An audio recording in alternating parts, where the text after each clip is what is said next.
Good afternoon. Good afternoon. First, I want to address the President's unhinged remarks a few minutes ago, begging me to call him. No, I will not call the President, asking him to send troops to Chicago. I've made that clear already. I know this has been an unsettling and difficult 10 days for the people of Chicago and Illinois. I'm going to do my best to share what we know as of today and speak frankly to the people of Illinois. Rumors have been swirling about what the White House has planned, and sifting fact from fiction has been increasingly difficult because Donald Trump's administration is not working in coordination with the city of Chicago, Cook County, or the state of Illinois. I want to take a moment at the top of my remarks to note how truly extraordinary it is for the federal government to refuse to coordinate with local law enforcement and government. Our state police regularly works with the FBI, the ATF, the DEA to go after gangs and gun runners and drug cartels. Under previous White House administrations, we regularly received notice and worked together on crime-fighting operations. This city has hosted major political conventions, flashpoint events like the NATO conference, and huge sports and entertainment gatherings over the years and across many presidential administrations. All those events required significant coordination between all levels of government. Some, like the Democratic National Convention last year, even required a limited deployment of the Illinois National Guard for broad security purposes, including especially preventing terrorism. For that 4-day event, there were conversations and meetings that began 1 year before the convention between my office, the mayor's office, the county board president's office, CPD, state police, the FBI, the Secret Service, and the Department of Homeland Security. The mayor and I were briefed at the highest levels of government, and we pledged unwavering support in the effort to pull off a convention that kept attendees safe and protected the rights of all citizens to express their First Amendment rights. The convention was a true success because of that collaboration. Fighting crime requires coordination. We have experienced nothing like that over the past several days and weeks. On Saturday, the head of the Illinois State Police received a phone call from CBP's Chief Patrol Agent, Gregory Bovino, indicating that ICE would be deploying to Chicago. It's the first outreach we have received from the Trump administration on this topic. Bovino was short on details and long on rhetoric. So in the absence of significant federal coordination, we've gathered information from unauthorized patriotic officials inside the government and from well-sourced reporters about Donald Trump's plan, which is to deploy armed military personnel to the streets of Chicago. I'm aware that the President of the United States likes to go on television and beg me to call and ask him for troops. I find this extraordinarily strange, as Chicago does not want troops on our streets. I also have experience asking the President for assistance, just to have the rug pulled out from underneath me when execution meets reality.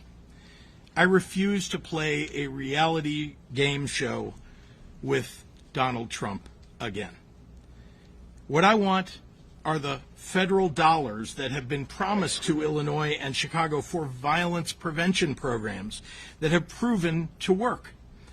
That is money that Illinois taxpayers send to the federal government, and it's an insult to any and every citizen to suggest that any governor should have to beg the president of any political party for resources owed their people. I'd like to ask a question of my own, and it's one the press should be asking as well. When did we become a country where it's okay for the U.S. president to insist on national television that a state should call him to beg for anything, especially something we don't want? Have we truly lost all sense of sanity in this nation that we treat this as normal? As I have done since becoming governor, I've been reflecting on my responsibilities to the people of Illinois. And one of those duties is to share with the public exactly what we know.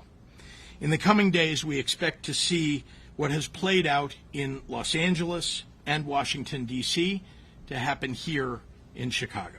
First, Donald Trump is positioning armed federal agents and staging military vehicles on federal property, such as the Great Lakes Naval Base. It is likely those agents will be with ICE, Customs and Border Patrol, the Department of Homeland Security, and other similarly situated federal agencies. Many of these individuals are being relocated from Los Angeles for deployment in Chicago. We believe that staging that has already begun started yesterday and continues into today. Second, unidentifiable agents in unmarked vehicles with masks are planning to raid Latino communities and say they're targeting violent criminals. As we saw in Los Angeles, a very, very small percentage of the individuals they will target will be violent criminals. Instead, you're likely to see videos of them hauling away mothers and fathers, traveling to work or picking up their kids from school. Sometimes they will detain, handcuff, and haul away children. They are law-abiding individuals who pay taxes and contribute to the communities who feel safe going to work and attending mandatory immigration check-ins. In other words, they're following the law. We have reason to believe that Stephen Miller chose the month of September to come to Chicago because of celebrations around Mexican Independence Day that happen here every year. It breaks my heart to report that we have been told ICE will try and disrupt community picnics and peaceful parades. Let's be clear, the terror and cruelty is the point, not the safety of anyone living here. Third, as lawful citizens exercise their First Amendment rights, Trump and his team will be looking for any excuse to put active duty military on our streets, supposedly to protect ICE. We have reason to believe that the Trump administration has already begun staging the Texas National Guard for deployment in Illinois. I want to be very clear on this point, and I want to speak directly to the press right now. We know before anything has happened here that the Trump plan is to use any excuse to deploy armed military personnel to Chicago. If someone flings a sandwich at an ICE agent, Trump will try and go on TV and declare an emergency in Chicago. I'm imploring everyone, if and when that happens, do not take the bait. Lastly, after about 30 days or so, we believe that they will pick up all of those resources that they send here to Chicago and send them to the next city in a blue state, ignoring cities in red states with higher violent crime rates than we have. None of this is about fighting crime or making Chicago safer. None of it. For Trump, it's about testing his power and producing a political drama to cover up for his corruption. If you need any proof of this, that it's all a big show, well, look at who they're putting in charge. Gregory Bovino, a guy who desperately wants to be a reality TV star. He led the cruel adventures of ICE in Los Angeles, and he's been sent here to do the very same thing. Go look at his social media. He terrorizes innocent people and then posts on TikTok edits of himself. Apparently, this is a Trump administration norm, because the last time we saw staged major ICE raids in Chicago, they sent Dr. Phil here to embed with the agents so he could get views and likes for his social media. When Bovino pulled these stunts in L.A., people got hurt. 2 innocent people died trying to flee his masked agents. ICE opened fire on a vehicle without dangerous provocation. They detained a disabled 15-year-old, drew their guns on him. They have ripped mothers away from their babies and handcuffed 10-year-olds. In Washington, they pulled over firefighters headed to fight an actual wildfire and detained 2 of the firefighters on duty in that effort. And they want to bring all of that to Chicago. During one of Bovino's raids, U.S. Customs and Border Patrol's own data indicated that their officers had no prior knowledge of criminal or immigration history for 77 of the 78 people arrested. Again, this is not about crime. More and more reports around these raids include people who were stopped or detained because of how they look, and not because of any threat to the public. If any of this was about dealing with the complexities of a broken immigration system, then Trump would have had the Congress Trump Republicans control write and pass a comprehensive immigration bill. Not only has that not happened, there is no talk of any such effort on the horizon. I know how Donald Trump thinks because I've been governor during both of his terms. He has surrounded himself with groveling yes-men who are too weak to restrain his most violent and unhinged impulses, or who share those impulses. As a governor who cares about the well-being of my people, I can't live in a fantasy land where I pretend Trump is not tearing this country apart for personal greed and power. I have to deal in facts, and here they are. Crime is down in Chicago. Murders are down by almost 50% in the last 4 years. Shootings are down 57%. Robberies down 34%. Burglaries down 21%. Motor vehicle thefts down 26%. One violent crime is too many, and we have more work to do. But we have made important progress on safety that Trump is now jeopardizing. Just during the last week, I've been in neighborhoods across Chicago, from Bronzeville to South Shore to Chatham to Little Village. The president's absurd characterizations do not match what is happening on the ground here. He has no idea what he's talking about. There is no emergency that warrants deployment of troops. He is insulting the people of Chicago by calling our home a hellhole. And anyone who takes his word at face value is insulting Chicagoans too. Crime is a reality that we all take seriously, me especially. I've held the hands of grieving mothers who have lost their kids to gun violence. I've been in consistent contact with law enforcement and managed our state through some of its toughest moments. That has informed our comprehensive, evidence-based approach to crime, hiring more police officers and giving them more funding, gun and drug and gang interdiction, investing in community violence intervention, mental health supports, more substance use treatment. Those programs have shown real progress. Then you know what happened? Donald Trump and his Republican allies in Congress cut those programs because they are unserious people who seem to know nothing about fighting crime. We are ready to fight troop deployments in court, and we will do everything possible to ensure that agents operating inside the confines of this state do so in a legal and ethical manner. To Chicagoans, what you can do is look out for your communities and your neighbors. Know your rights. Film things that you see happening in your neighborhoods and your streets and share them with the news media. Authoritarians thrive on your silence. Be loud for America. To everyone listening, but most especially to the press, I refuse to pretend that any of this is normal.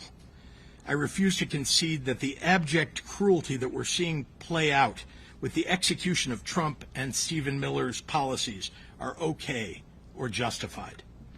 I refuse to fall into the pundit trap that demands we sacrifice vital constitutional rights if it's being done in the fake guise of fighting crime.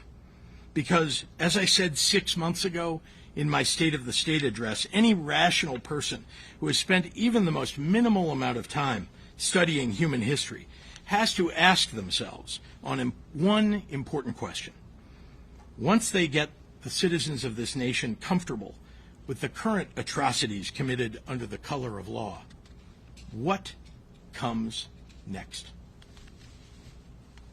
Now I'd like to turn the podium over to the mayor of the city of Chicago, Brandon Johnson.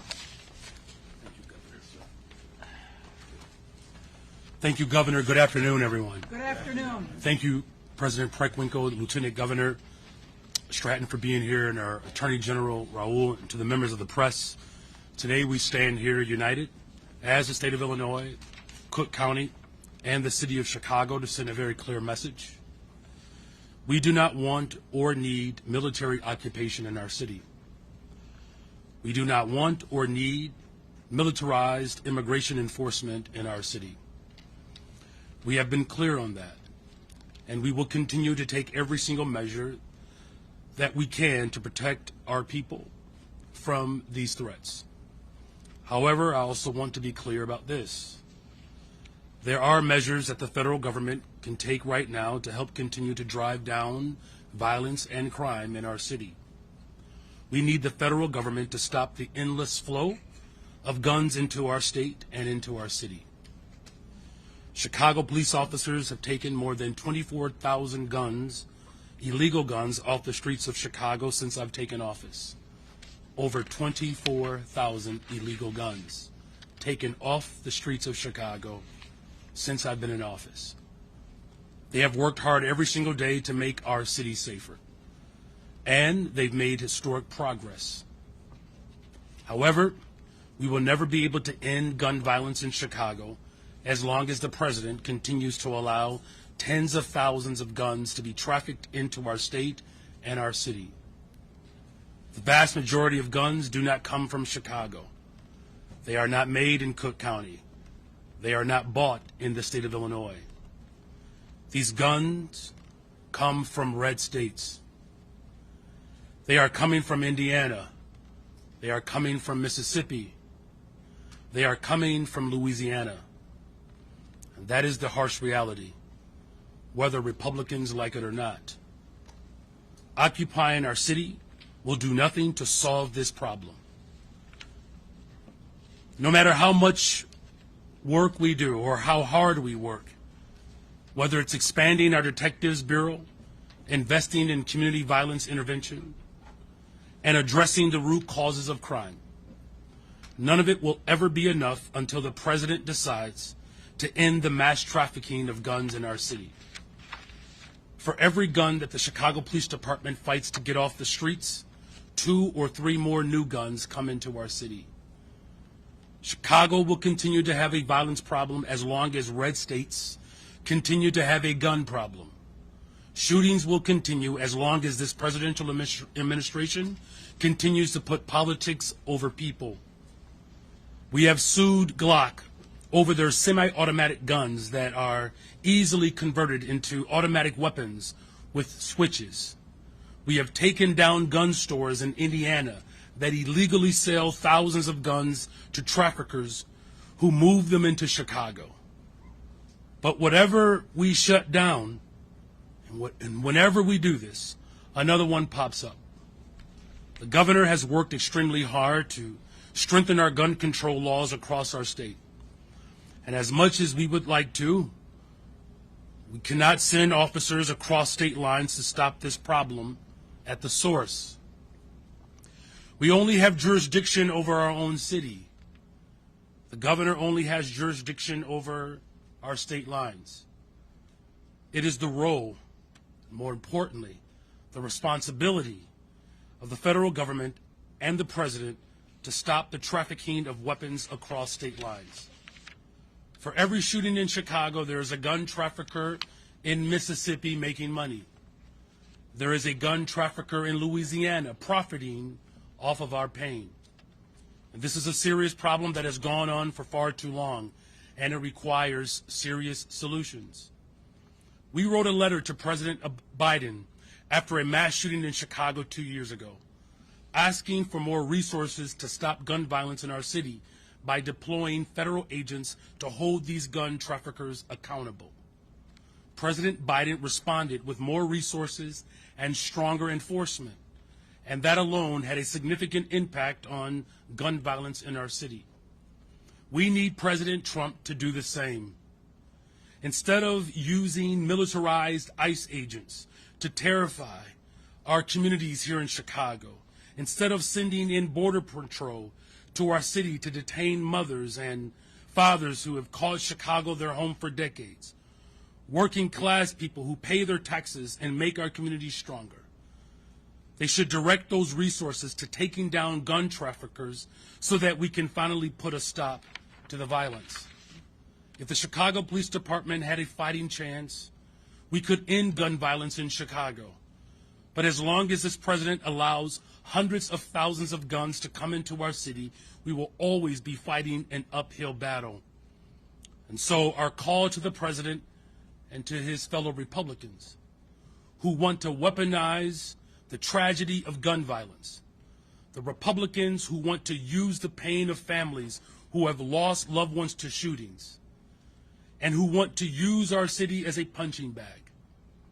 Our response is that they should get their own house in order before they say anything about the city of Chicago.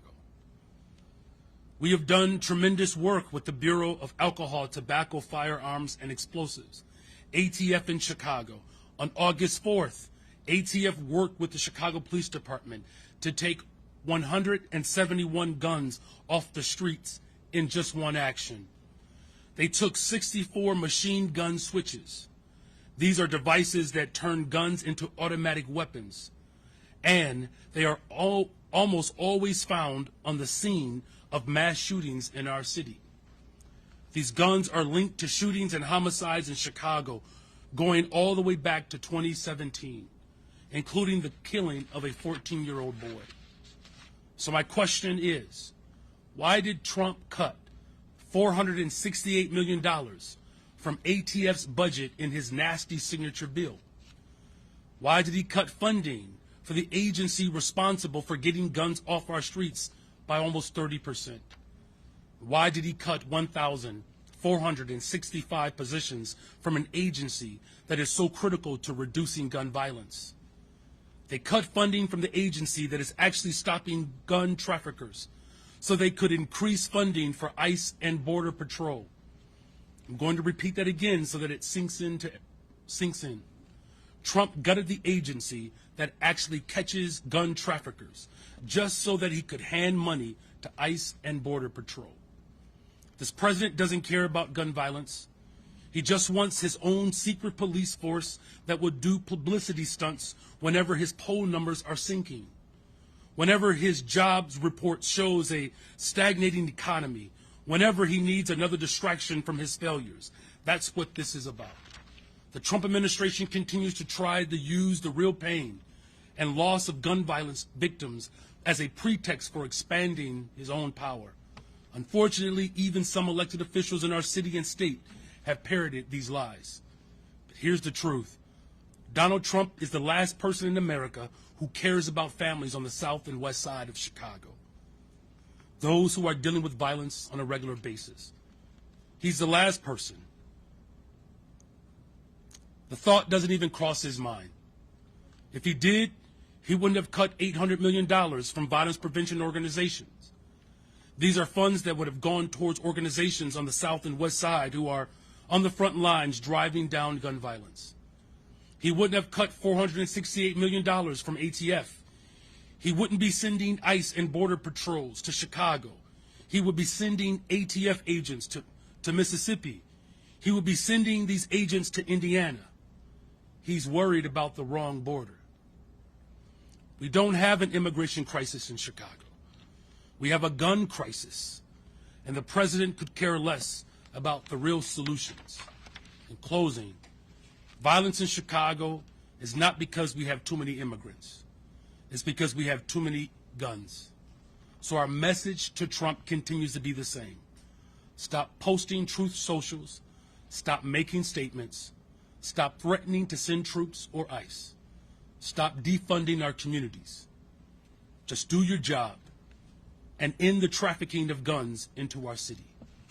And thank you. With that, we'll turn the podium over to the Cook County Board President, Tony Preckwinkle.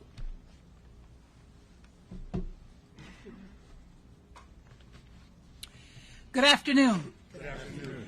I want to thank all of you for being here today. Thank you, Governor Pritzker, Lieutenant Governor Stratton, Mayor Johnson, Attorney General Raoul, for standing in solidarity with the people of Illinois, Cook County, and Chicago. 4 years ago, leaders from the county, the state, and the city formed the Government Alliance for Safe Communities to collaboratively confront the gun violence crisis.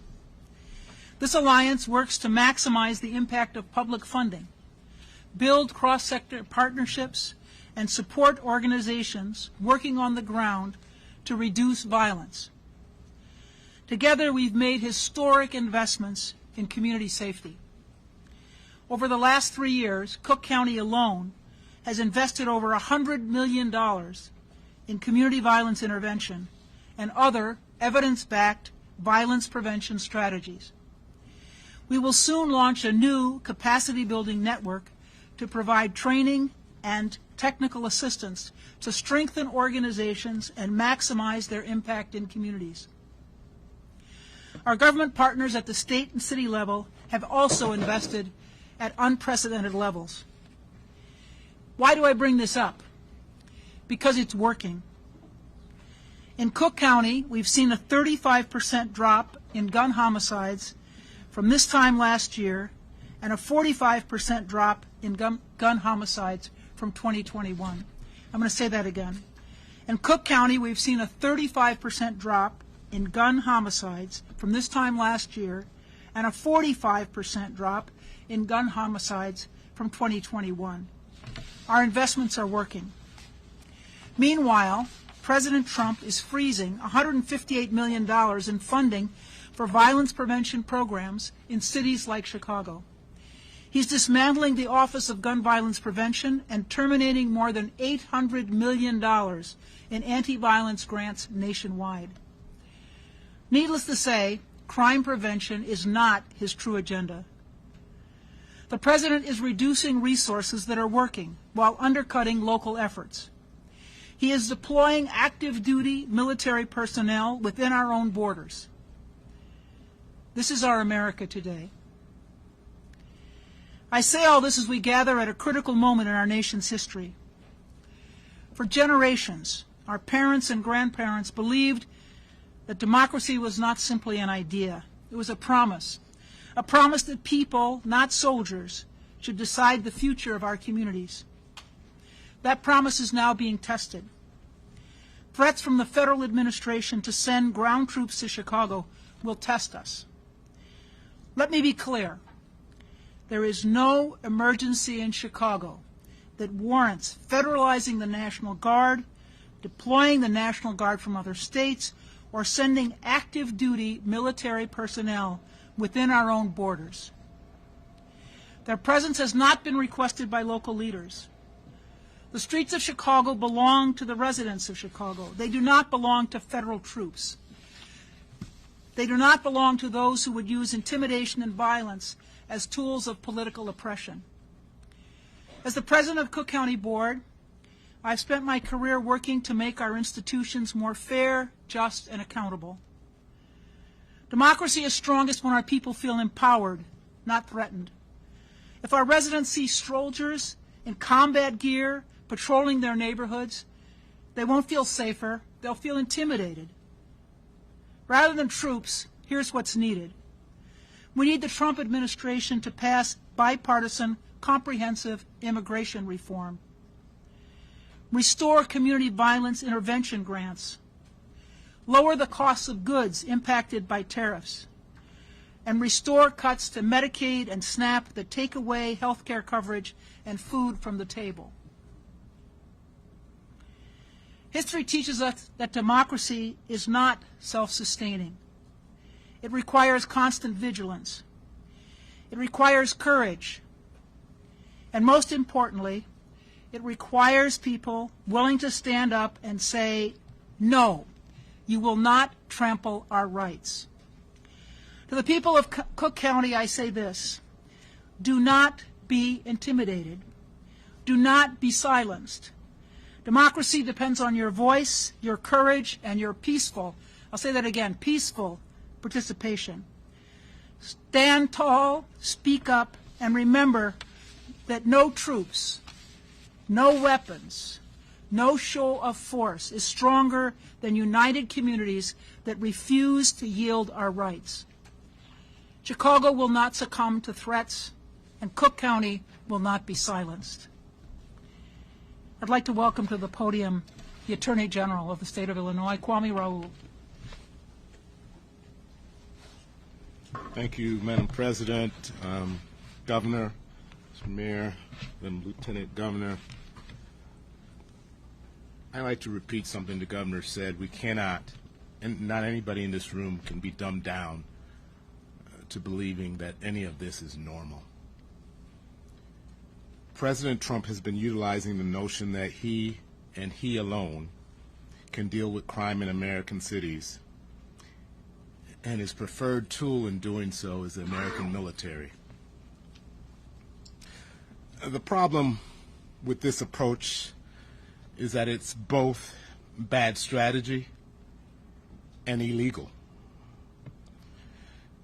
I won't deny any day that we do have a serious crime problem in Chicago, as do American cities throughout the nation, in red states and in blue states. Recent mass shootings and reports of other crime are horrific. While Chicago's crime problem is serious, it is far from the worst in the country. President Trump's approach of using the military is bad strategy because the National Guard is not trained to do local crime fighting. Furthermore, the use of the National Guard as a crime-fighting force is simply not sustainable. It is further bad strategy because there has been no effort by the President to collaborate with local leaders or local law enforcement. Collaboration and a comprehensive approach is critical to successful crime fighting. Since the outset of my tenure as Attorney General, I and other local law enforcement partners have worked closely with federal law enforcement partners, including the FBI, DEA, ATF, Secret Service, and others, to investigate and prosecute criminal activity in Illinois. This one-team approach to fighting crime, utilizing combined intelligence, experienced, well-trained agents and officers, and state-of-the-art technology has yielded great results. It, combined with the investment in community violence interruption and providing for victims of crime, has led to a significant reduction in crime. If President Trump wanted to contribute to fighting crime in Chicago, he would steer more resources to these federal agencies that are collaborating with local law enforcement instead of dramatically cutting their budget. If President Trump were serious about fighting crime, he would not be cutting funding to proven community violence interruption efforts. If President Trump were serious about fighting crime, I would not have to have sued him 2 weeks ago, sued the Department of Justice 2 weeks ago for threatening to deprive resources for victims of crime based on unrelated immigration criteria. If President Trump were serious about fighting crime, he would not enter into collusive settlement to put machine gun trigger reset back out onto the street, devices back out onto the streets. President Trump's plan is not only bad strategy, but it is illegal. The militia clauses of the United States Constitution give Congress sole authority to decide the circumstances that allow the President to federalize the National Guard. The 10th Amendment preserves state sovereignty to enforce state laws as they see fit. As recognized by Judge Charles Breyer today in California, the Posse Comitatus Act limits the federal government's ability to use the military for domestic law enforcement. Although the President does have limited, and I repeat, limited authority to deploy the National Guard to help federal law enforcement in specific circumstances, none of these circumstances exist in Chicago. We are not being invaded by a foreign nation.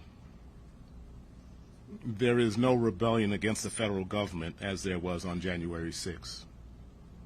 There does not exist an inability to enforce federal law in Chicago. Federal courts are open. Federal criminal cases are being prosecuted and investigated every day. And as I mentioned, federal criminal investigations in collaboration with local law enforcement are taking place on a daily basis. The President has failed to establish that any of these prerequisites required by Congress through the Posse Comitatus Act exists. Let's be clear. The President's plan is not about fighting crime.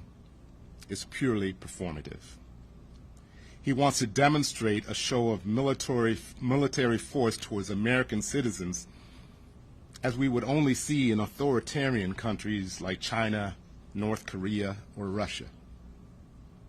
He is hoping to sow chaos by inciting out-of-control protests. Chicago, we have demonstrated that we can protest peacefully.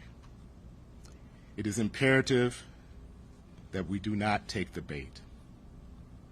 Exercise your First Amendment rights, but do so peacefully without violence or destruction of property.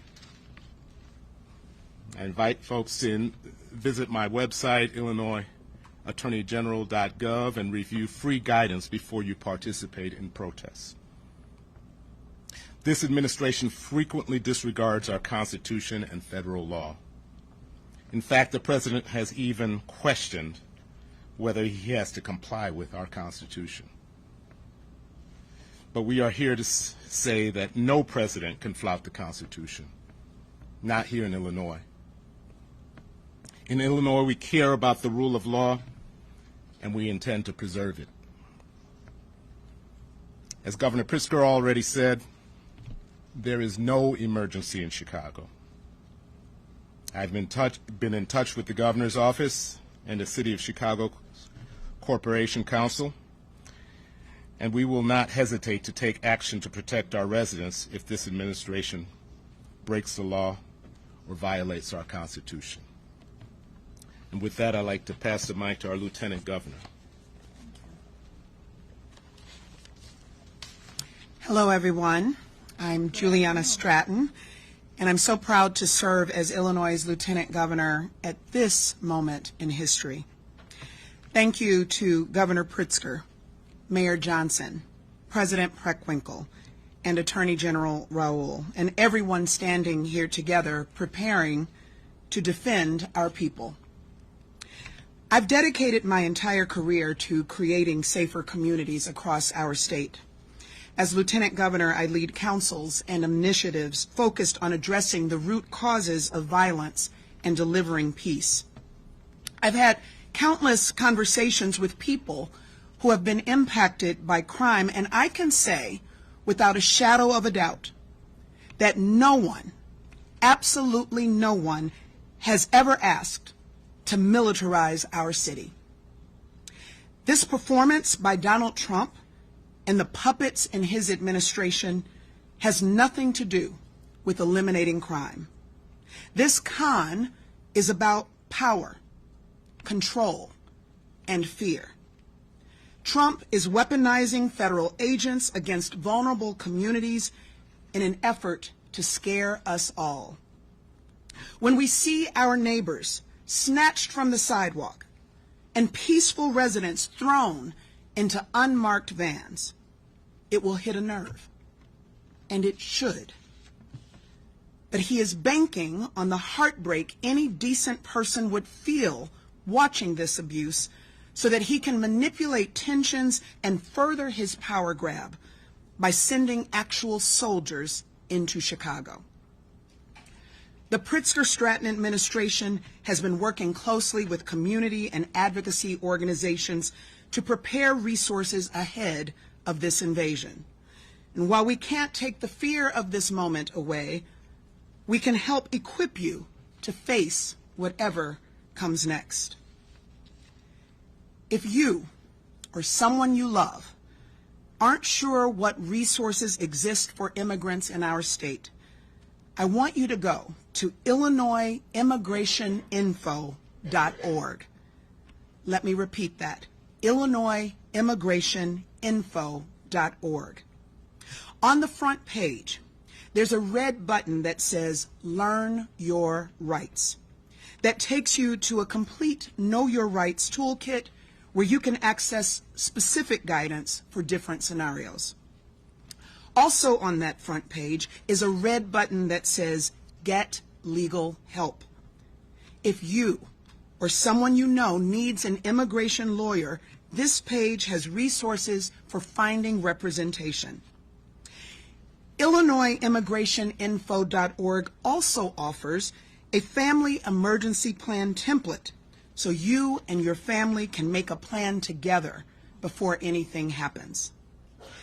And if you do end up facing an immigration emergency, call the Family Support Network hotline at 1-855-435-7693.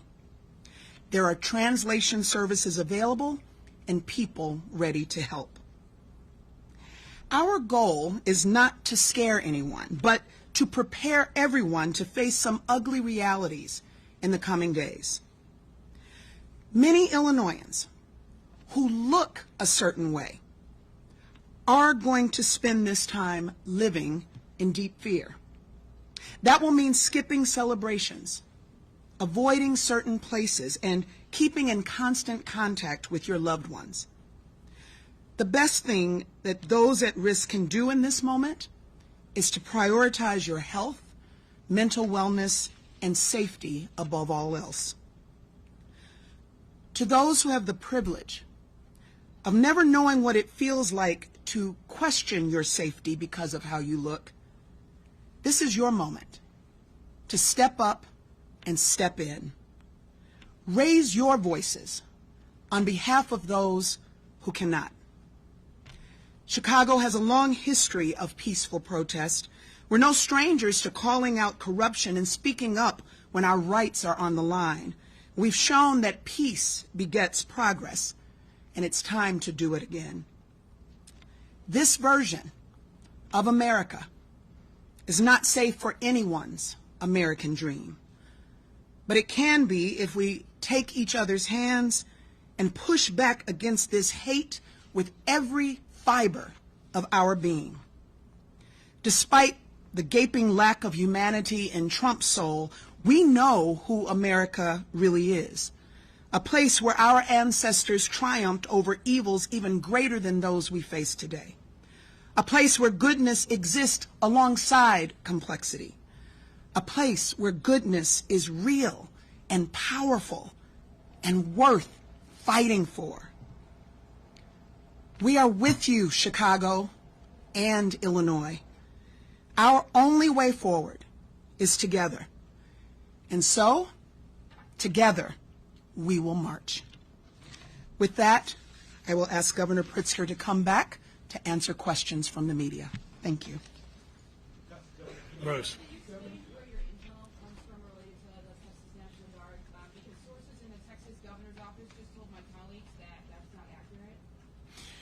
Well, good. Keep asking. And let's be clear, I'm not going to reveal the sources. These are people who are patriotic Americans who either work in the administration or work in the various branches of the military who've been willing to share what they know with us.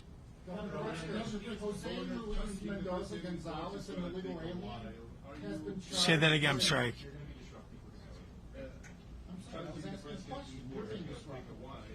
Are you projecting any type of fiscal intervention in case there are raids in Latino communities? We're not asking any of our law enforcement to interfere with the federal government agents that are coming. We are suggesting that there are people who no doubt will be deeply concerned about this, citizens, residents of Chicago, who will speak out, who will film situations that occur and make sure that they're known to the media and that they get known to the rest of the American public. Sorry, check. You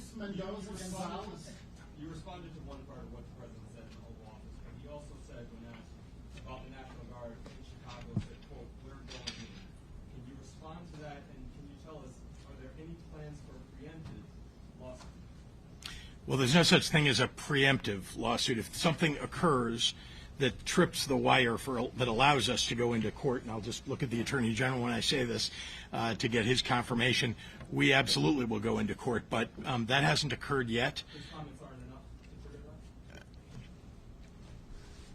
to trigger that? We're going in is not enough. No, we don't know this particular factual basis that he would be suggesting to federalize the Guard, and so we have to be able to respond to facts, not predicting what he's going to be relying upon and what they're going to be doing specifically. And sorry, just to answer the first part of your question, yeah, he said they're sending in troops. I just confirmed for you that we had heard that already, and so we knew that. I want to make sure that whenever we have information, that we share it with the public, make sure that they know, because they need to protect their own rights. Chris. Elaborate on the information that you used at the beginning of your address about things that are going on right now, mobilization that's underway right now. What specifically is underway right now?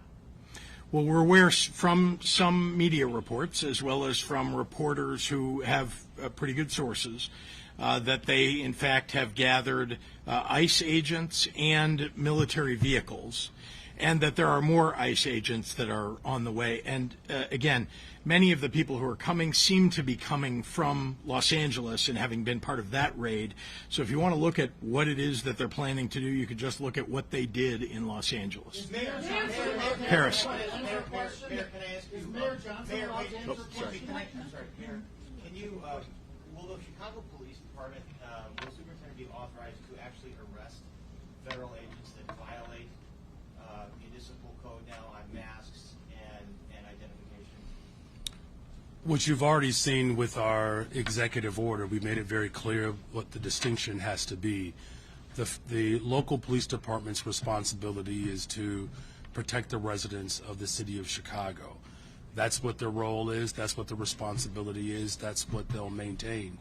The whole point of this is to, ensure that all of the residents across the city of Chicago understand and know the distinction between what the federal agents are engaged in the role of the local police department. If these federal agents decide to work against what our local authority is, we'll use every single tool that is available to us. If you look at the ruling that just took place in Los Angeles, it actually cites what my executive order had already exposed. Why are violent criminals allowed to wear masks in Chicago, but you don't want Do you the think it's ICE unfair agents to to wear masks? Oh, I'm sorry. Could you in please light follow of me? the violent No. or do you think this weekend was a setback?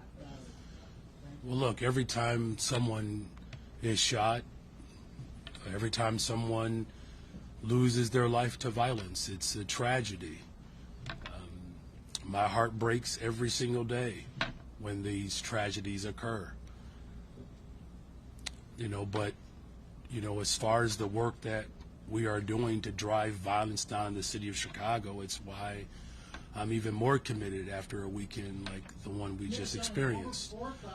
The fact of the matter is that we have illegal guns that are being trafficked in our city. That's the problem, right? We have done everything in our power locally, getting guns off the streets of Chicago, revamping our detectives bureau.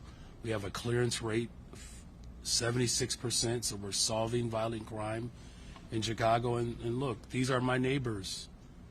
Right? These are my neighbors.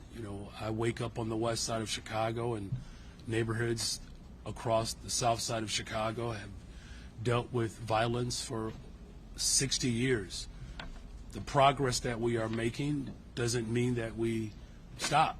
There's more work to do, and I'm going to continue that work. Thank you. Mayor Johnson, what do you say to people who might look at how D.C. has seen a reduction in violence? And those who might wonder, if had the Guard been here this weekend, 58 people might not have been shot and 8 of them might not have been killed. Well, if you look at what's happening in D.C., I believe the vast majority of the interactions were for traffic stops and misdemeanors. No one is asking for that in Chicago. In fact, the amount of money that is being spent by the federal government, if we were to have those resources in Chicago right now, I could reopen every single mental health clinic that was closed. I can hire every single young person that was looking for a job. We could double the amount of individuals who are serving as CVI workers. Here's the harsh reality. What the president is proposing does not set us up for long-term sustainability. He's not serious. Because here's another question I would ask. If he was serious, why would he cut 30% from the ATF budget that we have been working with over the course of my administration to get illegal guns off the streets? Yeah. Mayor Johnson, over 4,000 people have been shot. Yes, ma'am. Yeah, hi. So. Is this for the governor? Yes. Okay. All right. You mentioned that you have been concerned that this is targeted because of Mexican Independence Day festivities. Can you speak to any reflections that you're advising for those organizations that are planning those events, or any kind of conversations that you're having about them? We're learning more about it. It's been mentioned as some of the aim of Stephen Miller. I have not heard that yet from ICE, but we know that what Stephen Miller wants to have happen with ICE is usually what happens. So we're deeply concerned about it. No doubt the mayor, our state police, our CPD, all are going to be on guard, thinking about how do we preserve the lives of and the livelihoods of and protect the people of the city of Chicago in a circumstance where they're simply celebrating their heritage. They shouldn't be interrupted in this way. This is an aim of this government. They don't actually care if you're here and undocumented. They just care if your skin color is a little off of theirs and that you're Latino. They're going to just target you without knowing anything. By the way, does anybody in this room walk around with citizenship papers? I mean, really, none of us have citizenship papers on us. So the question is, they're going after these people, rounding people up, throwing them into vans without telling their families, without reading them their rights, taking them off the streets in masks, in unmarked cars. I mean, this is what's happening in the streets of the nation. And what we need to do is step back and ask, is this president following the law in what he's doing? Is ICE following the law? And all of us need to speak up and speak out about the assault on just regular residents who are following the law, who are going to work, paying their taxes, who've been around in our city for 10, 20, 30 years. We ought to be protecting those people. And if they want to celebrate Mexican Independence Day, they ought to be able to do that without being terrorized by ICE. Yeah, Olivia.